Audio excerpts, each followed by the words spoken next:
Hello, so I thought today we would show you how to create some of these backgrounds. They're quite easy to do. They are just a background. It's this,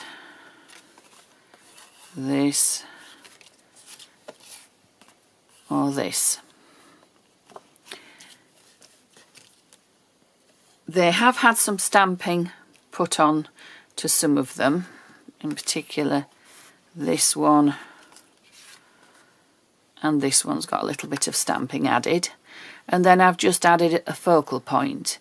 But as you can see, it's quite an interesting background without being overpowering. They're all done with distress oxides and gesso and a brayer and some bubble wrap. This one has a napkin decoupaged onto it with decoupage glue, and then some white pen doodling added. So you can use them in whatever way you want. This one's just a couple of pieces of paper, one with a stamped image on and some text round mounted onto another interesting scrap of paper, and then this is a Tim Holtz texture fade embossing folder, which I've used. It's the typewriter one, and then I've just highlighted the raised areas in silver, and it was done on black card. This one is just a fussy cut image, just popped on, and around the edges I've just used a soft pencil and then just blended it out with a Q-tip. It's a 5B pencil, and I just went round the edge and then, as I said, just blended it out. And it's quite a nice vintage postcard. And then we're back to the decoupaged one. So we'll go ahead and show you how to create. Hello, so I thought today we'd have a go at creating some easy backgrounds with some distressed oxides, some white gesso, some bubble wrap, which you can see I've used before for putting marks onto backgrounds and jelly prints. The paint is flaking off that from before. I've got a brayer. This is my speedball brayer. I have other brayers, but I'm going to use that one today. We'll set this is copier paper, but it's quite thick copier paper. But you could use watercolour card, you could use mixed media card, whatever you wanted. I've just got this handy. I've cut it to postcard size. Now I'm going to mix, just at one side, some of my gesso with some of the distress inks. Now, if I had the re-inkers, I'd use the re-inkers, but I haven't. So I'm just going to squidge my ink pad below my piece of gesso, my lump of gesso, and then just mix it in with a palette knife. It's quite a subtle colour, is this, because there's not too much of the distress oxide in there. I quite like a subtle coloured background.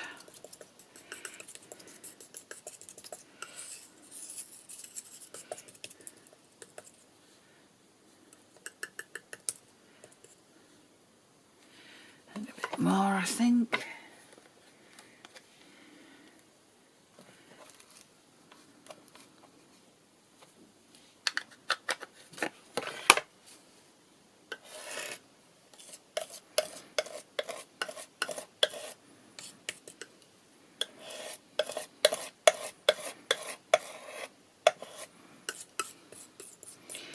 Yeah, let's turn it a little bit paler. That's a pale green.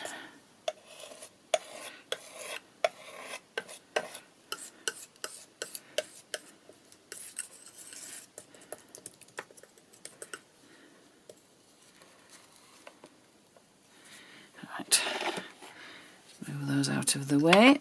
Move my bubble wrap out of the way for the moment. And I'll get one of my pieces of copier paper.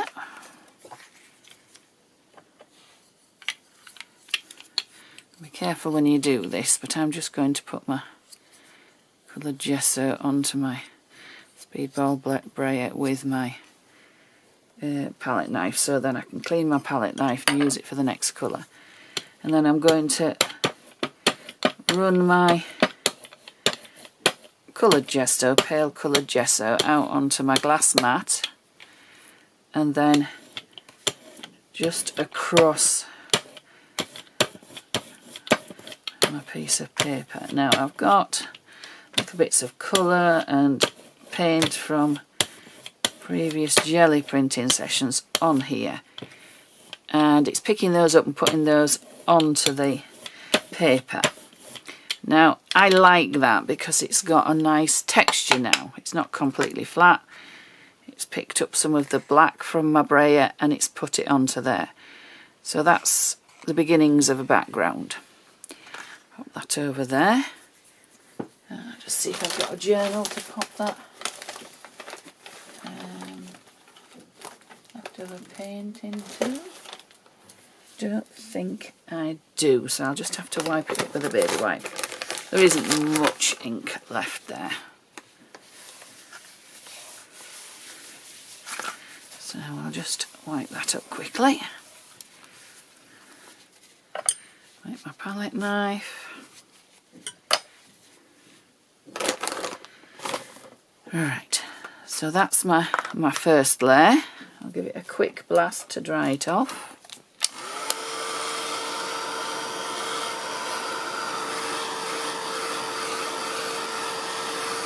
As you can see, it's got lines, etc., but it doesn't matter if it's just a flat colour.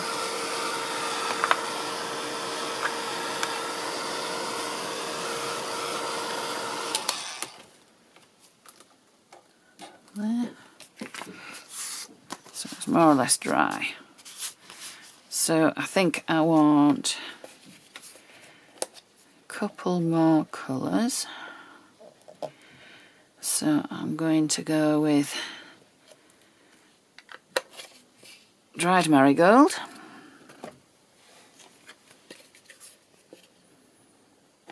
and further over on my mat, rusty hinge.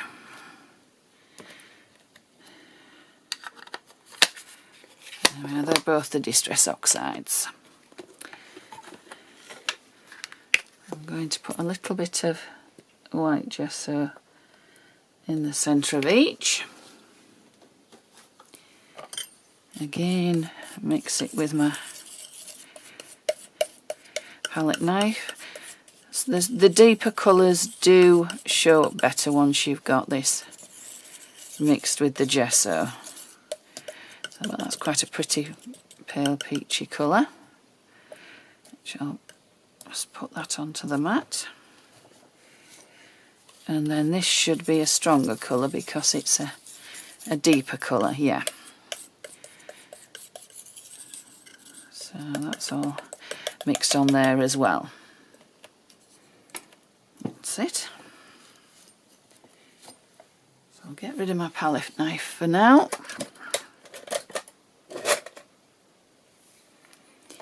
And I'll get my bubble wrap. I'm going to scrunch it up. Now, scrunching it up gives you lots of texture because you'll get the little air bubbles which will have texture, but also the creases. So you don't get a flat, even surface that you're going to sort of make with. I'll just flatten my paper out a little bit more. That's it. Scrunch it up again. Now, because I've got some old paint on this bubble wrap, it might transfer a bit to there. That would be nice because it'd have extra little bits. So you're going to pick a little bit of the coloured gesso up. and you're going to dab it over the top. This gets you a very, very uneven coating, but it's nice, a nice effect. And you can have as much of the background paint showing through as you want. You can have a lot or a little. I'm going for quite a good coverage here. And it isn't dramatic because I've gone for very subtle colours. You can then, if you want to, just dab a bit of your paint gesso off, scrunch your bubble wrap up again, so you've got a different sort of texture, and then we're going to go in with the darker colour.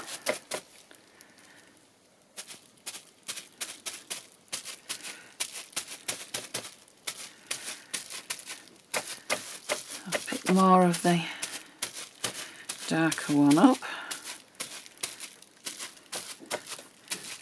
and you might get the odd little bubble wrap mark, but it's more about having random marks. So can you see, we've got quite random marks. We've got a lovely pattern on here, so I'll put my bubble wrap over there. I'll get another piece of paper and see if I can pick any of this up. It's probably too dry, but we might get a little bit, which will be the start of another background.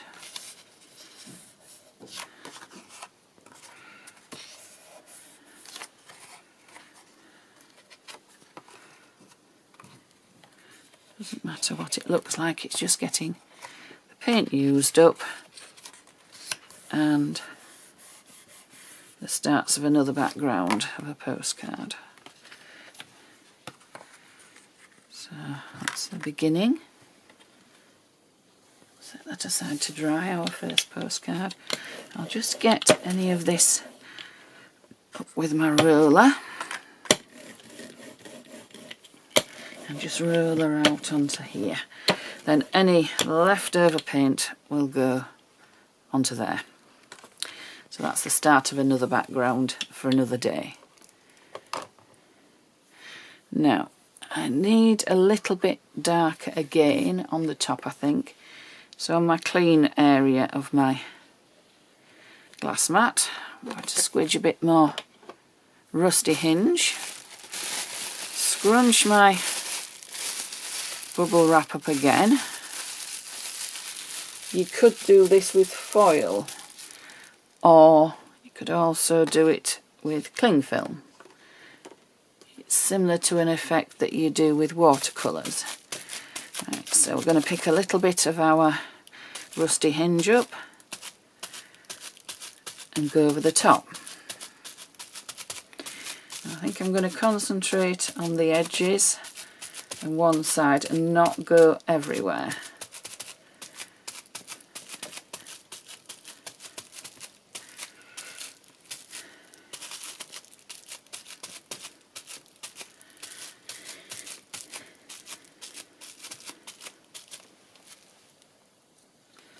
There we are.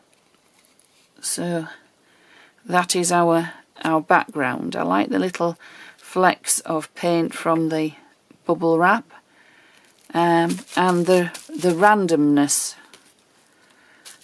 of the marks that it makes. Because I go over and over, it doesn't end up being sort of a bubble wrap mark, it just ends up being mottled.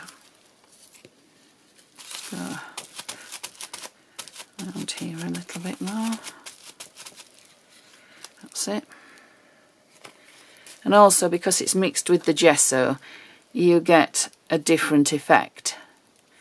So I'm going to let that one dry and carry on with some different coloured ones to show you later. Hello, so I'm back and this is the completed dried background that I did with rusty hinge and bundled sage and the other paler dried marigold. That's very pretty. I think I would possibly use it this way up so that this darker area gives a base. I then went ahead and did one with black soot. This is black soot, Distress Oxide again. I did exactly the same as I did with this one, mixed it with gesso, and then the next layer, I brayed that on, added a bit more of the black soot and put that on with the bubble wrap, and then the next two layers I dried that and then I applied just black soot directly from the ink pad. Once that was dried, then I did gesso, which I just put onto my mat and just let it sort of spread out, dabbed my bubble wrap into it, and then added that on the top, and we got this lovely mottled effect because it's blacks, whites and greys. This last one, again a similar thing.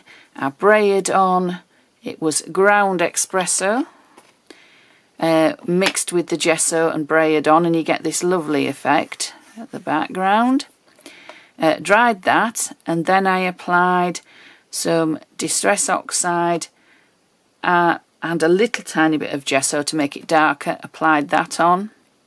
Once that was dried, I did pure ground espresso with the bubble wrap again, and then because I had ground espresso, gesso, everything on my mat and I didn't want to waste it, I spritzed it with a little bit of water and then just dabbed my postcard into it.